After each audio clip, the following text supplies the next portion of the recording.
Sony's camera sensors are the thing of legend, powering the vast majority of smartphones on the market. Sony still reserves its own special batch of sensors for its own phones though, and the latest sensor that was inside our recently reviewed Xperia XZ Premium can also be found in the brand new Xperia XZ1 and XZ1 Compact. Hey everybody, it's Nick from Android Headlines, and today we'll be taking an in-depth look at the camera on the Sony Xperia XZ1.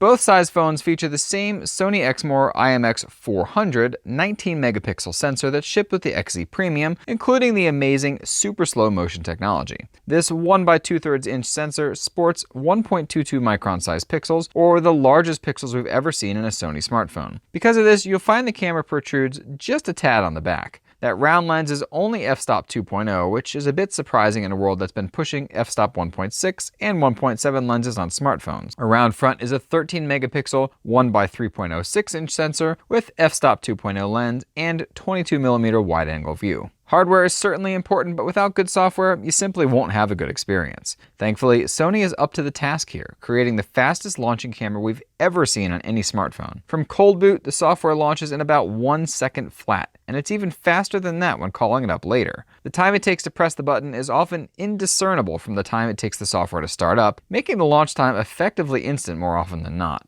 Visually, the software looks identical to what we've seen from Sony since last year, but there are a few very important tweaks under the hood. Let's get the bad out of the way first. You're still going to need to swipe left or right to switch between camera and video taking modes. There's no dedicated buttons for both video recording and snapping a picture on the same screen, which means it takes an extra second or two, plus an extra swipe to change between modes. This is annoying for usage and could end up costing you the shot if you're a second or two too late, but it also helps Sony segregate settings and keep the interface a bit simpler. At the very least, this could be spun as a positive since the super slow motion recording mode is a separate button in that video mode, and could be confusing if everything were on the same page. Sony has also thankfully added in 4K video recording to that main camera app, so no having to go to a separate 4K recording app as has been the case on Sony phones for a while. There's also no awful overheating like we saw on some previous Sony phones, or at least we never ran into these issues like we did with last year's flagships. Manual mode is pretty decent, but there are some odd restrictions on shutter speed and ISO values, not to mention no focus peaking or other manual focus tricks to aid in good focus. So ultimately, this might be a mode you only use once in a blue moon. Sony's intelligent scene detection is as good as ever,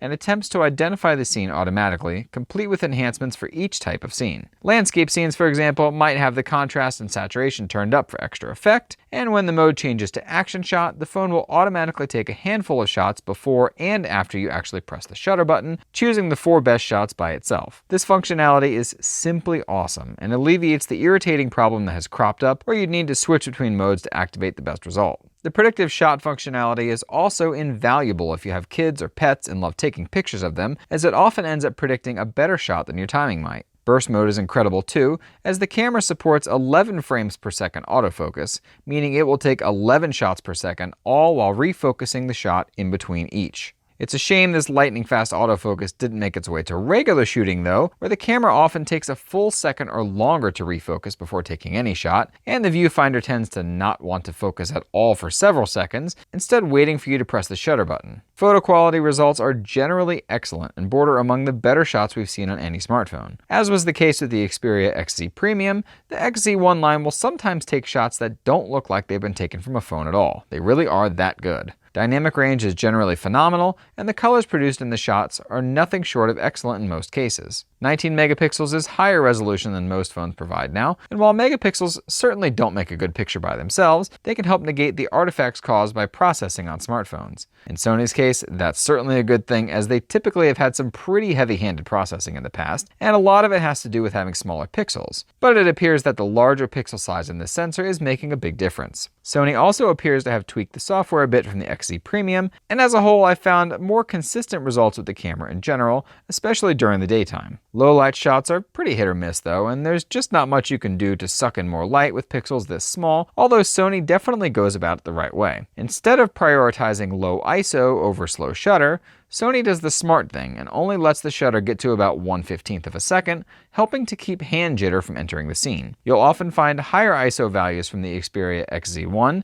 as high as 6400 ISO in fact, but these by itself can't make up for slower shutter speeds and the fact that the pixels are smaller. Still, I almost never found hand jitter to be a problem here, something I can't say about phones like the Galaxy Note 8 or S8, which prioritize that low ISO instead. What those phones will do better though is illuminate darker scenes, while a lot of Sony shots tend to be a bit on the dark side. Video recording is great too, and thanks to the now integrated 4K settings, you won't need to navigate over to another app just to record in 4K, and 4K video is also hardware stabilized too. Dropping the quality down to 1080p will unlock the better intelligent auto stabilization, which is a great mix of hardware and software stabilization in most cases. Sometimes this can deliver unbelievably smooth video, but other times it introduces too much jitter for my liking and makes the videos look a bit wonky. Super slow motion is unbelievable though, and it's just as good as it was on the XZ Premium a few months ago. For reference, this is a 1080p quality video, recording in 5-second bursts of 960 frames per second, or by far the slowest motion video on any phone, bar none, and it's not even close to anything else. This is 4 times slower than any other phone on the market, which is about the only time being slower is a positive thing, and unlocks some truly amazing things in the world of cameras. Pressing the super slow-mo button takes that 5-second burst,